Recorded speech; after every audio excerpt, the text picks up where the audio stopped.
For a lot of people, including myself, that kind of pressure, that complete permission to feel good is actually very hard.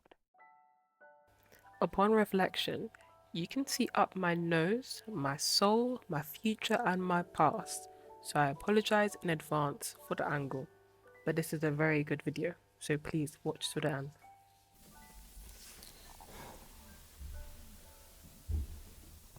I don't trust joy. No. I think it looks funny. I think I profile it a bit.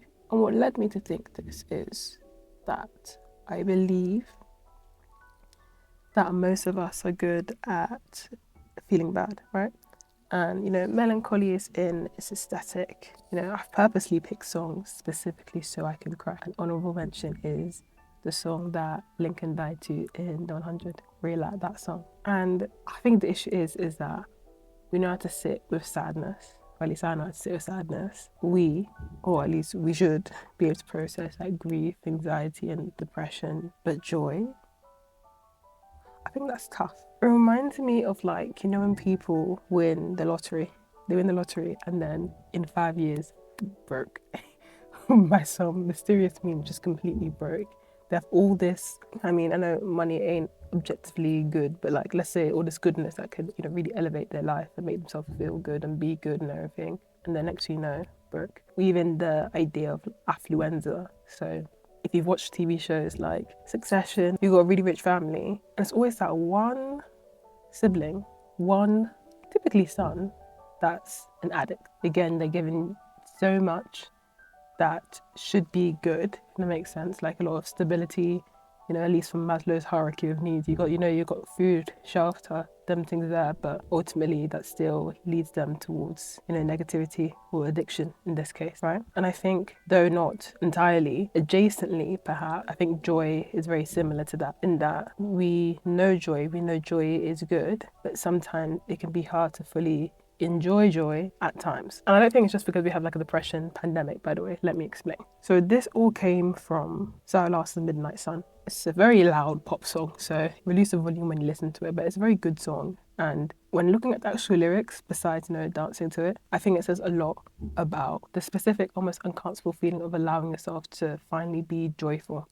And fun fact, so Midnight Sun is actually named after a real phenomenon, that being in Scandinavia, actually, during summer, the sun doesn't actually set. So there's no darkness, right? And then so one of the lines is no nightmares, because you can still see the light, that sort of thing. And it's not just about summer, it's about general positivity. Let's not let it sink, right? And Zara Larsson just essentially continues this image of there's this feeling so good that doesn't seem to stop. Something that I personally don't do, unfortunately. Then she goes on to say something, which all of these are lyrics, but I think it sounds like a beautiful confession, which is, it's been a while since I cried over something so nice. Yeah, it reminded me of me in that joy is oh, what a shock. What a good thing. But then in the back of my mind, it's oh, whoa. It's here. Okay, let's try and stay in it, but you're not really staying in it because you're thinking about, okay, what if X, Y, Z happens? What if that happens? It just becomes a bit of a mess. And it reminded me that I should research.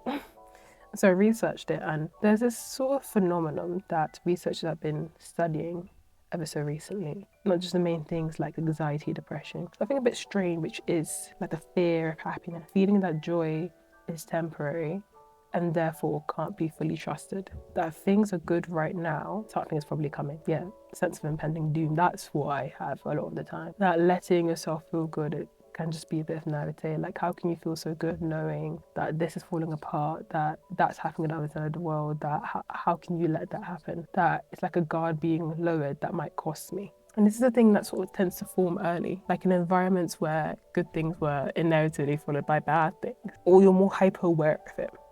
Life has a lot of peaks and troughs, but if you're very aware that good things precede bad things, then it's hard to stay in the good, being fully aware that something bad is going to happen. Classic childhood trauma. In environments where happiness attracted the wrong attention, where the lesson learned was, without words, don't get too comfortable. Yeah. And the nervous system, or you get an autoimmune disease these days, installs it in your body. So that even years later, when things come to you, even when you're shaking your ass in the yacht, in Dubai, in a thong, you're still waiting for it to end. So you don't quite arrive. Like you're there, but not fully there.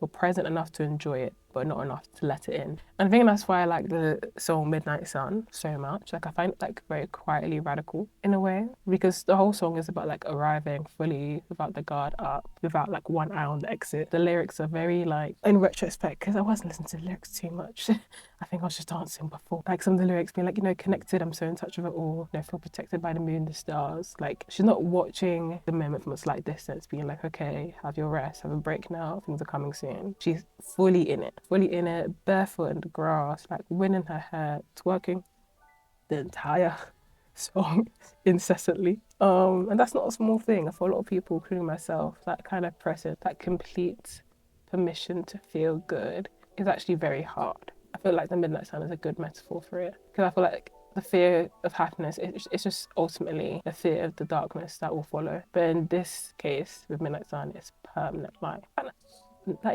is a kind of naivety. I'm not sure if I'm cycling into my own habits. It can't everything can't be happy all the time. But I think it does let you enjoy your happiness a lot more, or tells you or forces you to, like, you know what, let's have a midnight sun now. Let's delude ourselves a bit. And I think that's a liberation. You know, it's a mind liberation. It helps you fully engage. And she keeps on saying, like, you know, summer isn't over yet. Exactly. So like a reminder.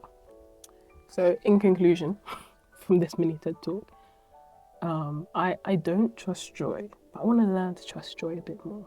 You know, when it comes to me, let me just fully ignite myself with it, like set myself on fire with it. So just to fully be there, not think too much about what's coming up, what has happened, just to be there and to truly engulf myself in it. A never-ending midnight sun, perhaps. You know, and I want you guys possibly to do that if you're not trusting joy too much. Let's try it and just completely be there. I was watching Trixie and Katia as well, and Katia said something random, and she was like, if you've got one foot in tomorrow and one foot in yesterday, you're pissing on today. And I do believe that is true. That's my TED talk. But yeah, let's try and engage in midnight sun.